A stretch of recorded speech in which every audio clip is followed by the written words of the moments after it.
Greetings everyone, in today's video I will show you how to unlink Rockstar account from Fivem. Before we get started, please subscribe our YouTube channel.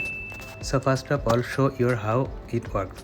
When I open up my Fivem, it's not going to be ask me for the Rockstar account because I already linked it, and it's gonna start, and then I will show you how you can unlink the Rockstar from your Fivem.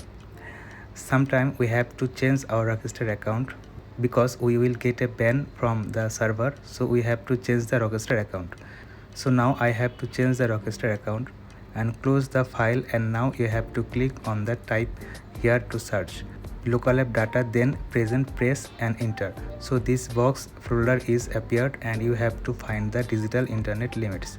I don't know how you can pronounce it, but you have to delete this folder. Only this folder, right click and delete, then go to the recycle bin, right click empty recycling bin.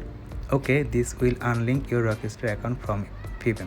Now we are going to start the Fivem and then see what happened. See, it's gonna starting, and there is it is the Rockstar Games social club account.